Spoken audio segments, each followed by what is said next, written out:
Last night, America has turned a page. It will continue to stay focused on fundamental national security interests, but he said the era of major military operations to remake other countries is over.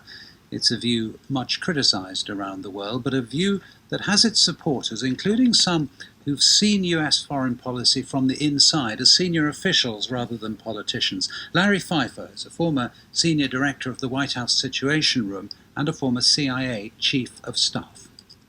I am one who, for a very long time, thought we could leave some residual force in Afghanistan to conduct counter-terror operations. But after hearing his speech and some of the other speeches he's made in recent times, I've come to agree that doing so was really only at the cost of our own treasure, our own young men and young women, and that we could, although it will be difficult, it will be harder, we could fight the counterterrorism war over there like we're doing in other places around the globe, over the horizon when necessary.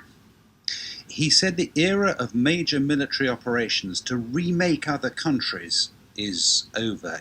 Is that a big moment in American politics, in as much as this comes from a Democrat, and certainly President Trump thought that? In other words, that something has changed in America, something underlying? I think it's a seminal moment, absolutely. We have been on a foreign policy of the last 20 years that we needed to help countries achieve some kind of stable, nascent democracy in order to create environments where terrorists would not find safe harbor. But we clearly either aren't very good at it or are not applying the resources, which would be vast, in order to accomplish that mission. There's a thing, isn't there, called the foreign policy for the middle class, which in British terms would be the working class, a foreign policy that is entirely predicated on how it feels and looks and is for ordinary working people in the United States. Is that now the United States foreign policy? I think you could argue that the politicians have finally caught up with the average American, who were bearing a larger percentage of their young going over and fighting these wars. And yet the counter-argument is that it kept America safe. I mean, that's an excellent point. You know, we are 20 years in, and we have not had a 9/11 style attack in our country since 9/11, which is great and wonderful. But what we don't know, could we have stopped doing what we were doing in Afghanistan 10 years ago and started to do what we do in places like Somalia and the Sahel and still be as safe as we are today?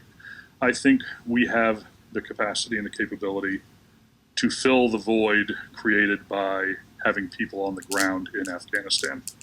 You know, resources are finite, however, so there will be competition for those resources from other parts of the counterterror war, and also from the shift back towards worrying about near peers, you know, China, Russia, and then, you know, regional concerns like Iran and North Korea. What about the suggestion that the chaotic nature of this pullout allows America's enemies, adversaries around the world to believe that the United States is no longer capable of projecting power, is no longer willing to project power, and that's going to invigorate them? Well, I would imagine America is going to do a bit of navel gazing like we did for a period of time after Vietnam.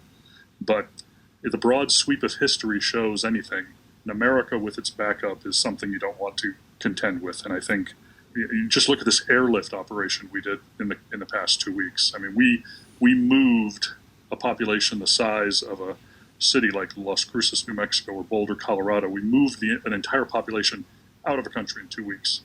There's no other country in the world that can do that. Larry Pfeiffer, former chief of staff of the CIA. Thank you very much. Thank you, Justin.